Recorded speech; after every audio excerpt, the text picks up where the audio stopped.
So I believe that science, when viewed appropriately with the right lens, actually points us to God, because when we look at life, we look at the components of life.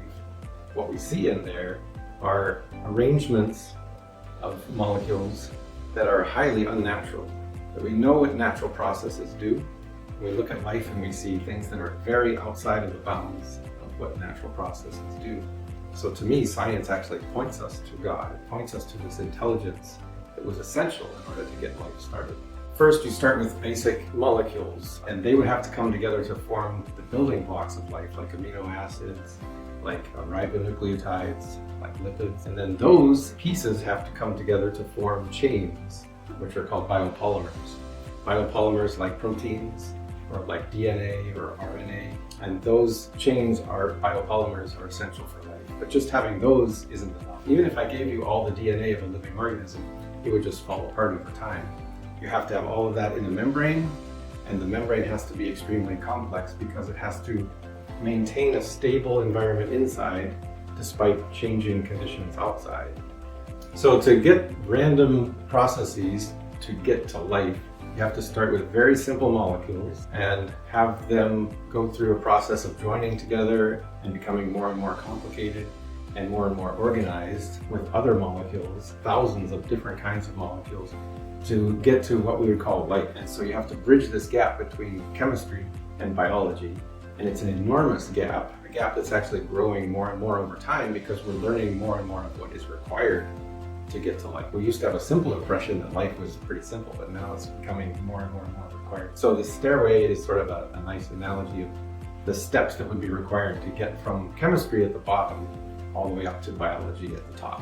It's there as a learning tool, really, just so we could go through one step at a time, but it's not actually like that happened, of course, because none of those steps could have happened by purely natural process. So a living cell is just piled full of layers upon layers of information. And we know that information, at least the type of information we're talking about, only comes from an intelligent source. Random processes do not and cannot generate the kind of information that we're talking about. A lot of people push back because they say, well, you've got billions of years, so many opportunities that anything is possible. If you actually look into the probabilistic resources of the universe, that still is far and away not enough likelihood that any of these steps could have happened. Even given billions of years, or even a multiverse, you can't get ordinary molecules to form a living thing. Their beliefs have shrunk back to this, what I call the final stronghold, which is believing billions of years ago, one single cell got started on its own, and of course that led to all of life. But that foundational belief in that one single cell billions of years ago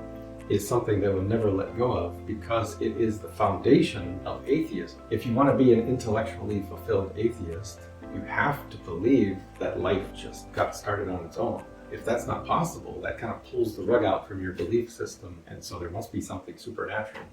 The kind of evidence they generate to try to support this belief and keep this kernel alive is largely laboratory experiments where they try to simulate early Earth when there was no life and throw those chemicals in a jar, heat it up, cool it down, shake it, do whatever they can to it, and then try to find molecules in there that are part of life. And then they claim victory because they found the molecule they wanted, and then they just move on and try to do the next thing. There's a lot of cheating that goes on during this process too, because they start with very pure chemical substances, which pure chemicals drive the reaction more toward completion than the kind of mixture of diluted chemicals you'd find on the actual Earth. And then they just pull out the one that they wanted to find and claim victory, but they don't talk about the thousands of other junk molecules that they didn't want that would be formed in there. And that would just get in the way of the molecules they do want actually interacting, because there'd be thousands of other junk molecules in the way. These experiments are corrupted by the intelligence of the experimenter. It's an agency, which is exactly what they don't want, because they want to show that it happened purely naturally. But taking the agency or the intelligence out of the experiment is virtually impossible, because they designed the experiment. I see millions of children coming to the public schools and being misled by the textbooks and by their teachers who are making claims that actually aren't supported by science. Public schools today only present one side. They never give a balanced view. You know, there's evidence for, evidence against. They never give that. It's almost written like a sales brochure, which of course only points out the positive aspects, never talks about the drawbacks. That's what our kids are being fed every day.